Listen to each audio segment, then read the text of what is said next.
Hello and welcome to another episode of Geared Toward Gear. My name is Sean and I'm so glad you're here. If you hear a little background noise, we've got a little thunderstorm going on, no big deal. We will work through it.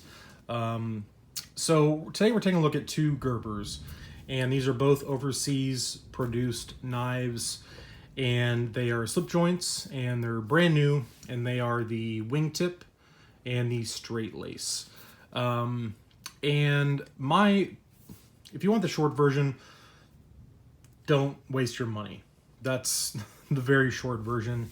I bought these, or I should start by saying I learned about these back in January of 2019. Saw that they were going to be released at some point, put them in a wish list. I thought the designs looked very nice. The pictures looked very nice. I'm a sucker for a slip joint. I like Gerber. I want to love Gerber. But I was kind of on the fence and thought I might be disappointed. The prices, I think, were not the best in the world, but I thought they look really cool, and if they're fit and finished well, I could maybe give them a pass. And that was not the case, and so I would recommend, if you're looking at these knives, to take a hard pass. So what are we looking at? Let's start with the smaller of the two, which is the Wingtip. So again, this is a non-locking slip joint, and we've got an overall length of 1, 2, 3, 4, 5, and 1/2 inches. The actual cutting edge on this is going to be 1, 2, just under 2.5 inches. We got a drop point blade that's kind of mirror polished. We've got aluminum handle scales, polished bolster, lanyard hole. There's our back spring, two-handed opening, of course, using this nail nick for deployment. Got your little Gerber logo there, and that's it. It's a very straightforward, kind of classically shaped slip joint. There's plenty of knives out there that look something like that, and this goes for about $19. So just shy of $20 plus shipping or whatever is going to get you a Wingtip. In contrast, and we'll come back and talk a little more about the Wingtip in a minute. In contrast, the Straightlace is going to have an overall length of 1, 2, 3, 4, 5, 6, just under 7 inches. Your actual cutting edge is going to be 1, 2, just shy of 3 inches. I think it's like 2.9. So it's going to be friendly. Both of these are going to be friendly in a lot of locations because they're both sub 3-inch blades and they're both non-locking. The handle length on the Straightlace is going to be, let's see here, 1, 2, 3, just about 4 inches, and also has an aluminum handle, also has a mirror polished blade in this really nice sheep's foot shape, which I do like a lot. This elongated, almost fuller-like nail nick, same Gerber logo. There's your aluminum. This one does have a pocket clip, which I do not like one bit. It is reversible for tip-up right or left-handed carry. It's got this kind of plastic piece here separating the handle scale from the bolster. Also, again, two-handed opening. It's got a little bit of texturing on the back here, which serve no purpose whatsoever, and I'll talk a little more about that in a minute. And these go for about $28. So $19 and $28 is what you're going to pay for these. I got mine on midwayusa.com, which I've never bought a knife from before. And when I bought them, which was like the day they got released, I paid $16 for this one and $24 for this one. So I got a few dollars off per knife, which makes me feel a little better about it after having these in hand, because they're frankly a disappointment. And I'm not necessarily shocked by that. I was kind of keeping my fingers crossed, but the price was low enough that I was willing to take a gamble on it, and it didn't pay off, and it is what it is. So let's talk about the issues with these knives. And I'll be very clear that I am convinced that I did not get two bad examples. I think this is going to be representative of what you're going to see in these knives. Just knowing what I know, I'm pretty certain that's a fair bet. So what is wrong with these knives? Well, first of all, the mirror polish is full, and it's going to be really hard to get kind of a focus and an angle probably where you can see them. Maybe easier to just kind of bring it out further. But there's like small pits, and it's going to be easier to see probably on this one. See if I can get a good angle. there's essentially pitting. You can kind of see it there. There's like pitting and these kind of micro abrasions all along the blade, both sides of both knives. So the mirror polish was done very poorly, very poor quality control. You can see all those little micro abrasions. I put this one in my pocket one time to try the pocket clip, and this one has never been in my pocket. Neither of them have cut anything other than paper. So this is out of the box, just poor quality control on the mirror polish. So bummer there. Then we got the grind. So look at the kind of how steep the grind is on this side. Let me get a better angle here. Okay. Now let's look at this side. Whoa. Way steeper, way uneven. Terrible, terrible quality control on the grind. Just terribly uneven. So no good on the grind on the wingtip. And if I didn't already mention, the blade steel on these is 7CR17 MOV, which of the kind of MOV series of steels, whether it be 8CR, 9CR, or in this case 7CR, this one's the cheapest, it's the worst, it's the softest. It has the lowest amount of carbon. It doesn't hold an edge very long at all. They would require almost daily maintenance if you use these as a true EDC. But for me, when I purchased them, I figured if the fit and finish was decent, it would just kind of be a display piece, just kind of more of a collectible than a daily carry. So bad job on the mirror polish, bad job on the grind.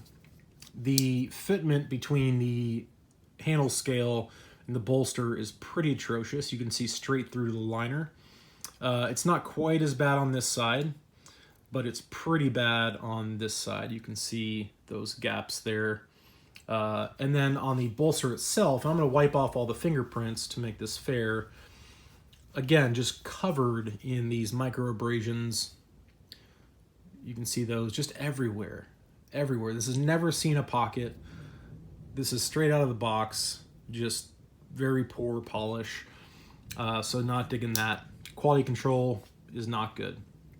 The same is going to be the case with the Straightlace. The only exception is the grind on the Straightlace is actually pretty even in terms of that secondary grind or your bevel. It's pretty darn even on the Straightlace. The mirror polish on the blade has the same kind of pitting and micro abrasions all over it. The bolster also has, and I'll wipe the fingerprints off again just to make it fair, has the same abrasions and just, I mean, all over it. It looks terrible. It actually looks a lot worse in person. I mean, just look at all those abrasions. It looks awful. Very poor quality control on all the polishing. Then this kind of little spacer here between the aluminum and the bolster it's just this cheap plastic, and it actually kind of wiggles a little bit and moves. And sometimes I'll hear it make like a clicking sound. Just, again, poor fitment. It's like a cheap plastic, kind of the candy cane look. I'm not too keen on. Again, in the manufacturer's photos, it looked a little nicer, but I'm not digging that at all. The aluminum feels super cheap. The texturing, jimping, if you want to call it that, on the back spacer here serves no function. It's completely flush or below the surface, so you get 0 out of that. Same thing on this side, completely useless on the texturing. Let's take a look at the centering. Pretty darn good, about dead center on the Straightlace, and on the wingtip, pretty darn good as well. So they got the centering right, so that's one thing. But everything else as far as fit and finish is pretty awful. The other thing I really don't like about this, and this is personal taste and preference, I think the fit and finish issues are objective, but I hate this pocket clip. And my intention when I ordered this initially was I was just going to remove it altogether anyway. But just a very poor design. It has very little ramp to it, and it's just not super easy in and out of pocket. I had to use 2 hands a couple times. And it has a very unsightly filler plate on the other side because it is reversible for tip-up, right or left-handed carry. But in this particular case, I wish they would have just made it a right-handed knife and gotten rid of that, because to me it's unsightly and it just doesn't look good. So yeah, not good. I can't think of any other way to say it. Again, 7CR13 is super cheap steel, not good steel. It'll take a razor's edge, and if you maintain it daily, it'll get you through EDC. It's not, you know, a dollar store knife made of mystery steel, but it's just not a great steel. But again, if this was fit and finished properly, I could get past that, and I would definitely want to hang on to these. But I may give these away, or I don't know what I'll do with them, frankly, but just really not stoked on them. And here's kind of why. And this, I think, is a problem for a lot of American or US-based companies, whether it be Gerber, Kershaw, CRKT. At this point, in 2019, they cannot compete in the overseas market, okay? These are made in China. All of the overseas produced Kershaws, they're coming in with, you know, cheaper materials, lesser blade steels at higher prices, right? So, for example, and I know this is a very different knife than the two we're looking at, but I'm going to bring in this knife from Firebird. This is the FH21. In my opinion, a phenomenal knife. $30, so it's $2 less, or I'm sorry, $2 more than the Straightlace. It has really nice G10. It has amazing action, just phenomenal action on this thing. And D2 blade steel that's been verified, not only to be genuine, but to be fairly well heat treated. And that's $30. So the knife community and the fit and finish is just, it's very well done. So the knife community at this point has come to expect that I can spend $30 on a Chinese produced knife and get this level of quality, because you can buy about 100 different knives at this price and get similar quality. You just can't get that with a Gerber or a Kershaw or a CRKT, in my opinion. And I don't know if it's the overhead that they have to pay here in the US for labor and marketing and advertising and all that, but you know, why this would cost $28 when this costs $30.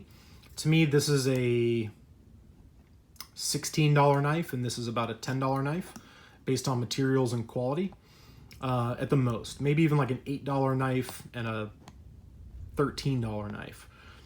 So I don't know. I'm not an international business expert, but I don't know why I can get this for $30, which is a phenomenal value, and this for $28. So just disappointed, frankly. Not surprised again, and I knew I was taking a gamble, and it's all good. I'm not pissed off about it, but I'm frustrated because I want companies like Gerber, and I want companies like Kershaw and CRKT. If they're going to produce overseas knives, which they all do, and that's totally fine. I love my USA made stuff, don't get me wrong, but I have no problems buying knives made in China, Taiwan, Italy, wherever, it doesn't matter. I want them to be able to compete. And right now they just can't. They cannot. They've proven time and time again that they cannot compete. Let me give you an example of just one random slip joint. So same basic style of knife, being a non-locking folder. This is from Stat Gear. This is G10, bilayered G10, very well fit and finished, D2 blade steel, slip joint, super comfortable, no fit and finish issues, like almost perfect satin finish on the blade. And there's going to be a review coming on this. I don't know if it'll post before or after this video, but this is like $32 or something like that, 34. So for like $6 more, you can get a slip joint in D2 and G10 that's also from China. You see what I'm saying? Like, it's just, I don't know. I want Gerber and these other companies to do well, and right now I just think they're having a really, really hard time competing in the international market. As a consumer, we benefit from knives like this. But these other US-based companies are suffering. And really the only thing at this point that I have much confidence in from Kershaw, Gerber, CRKT is the stuff that's made here in the US. The import stuff is just, it's not, it can't compete. It's as simple as that. So that's the overview on these two knives, my little rant on kind of the current state of affairs when it comes to US manufacturers producing overseas knives. So I would take a hard pass on both of these personally if I were you, if you happen, to be in the market or looking at these. And if you do just love the design and you want it to be a display piece that sits on a mantle and never gets used, that's about all I think these are good for, frankly. So that's my thoughts on the Gerber Wingtip and the Gerber Straightlace. Thank you guys all so much for watching. Wish it could have been a little more happy-go-lucky, positive video, but again, as always, this is a reality. This is, of course, my opinion and my preference and all that stuff, but keeping it real, always have to and always will. So thanks again for watching, and I'll talk to you soon.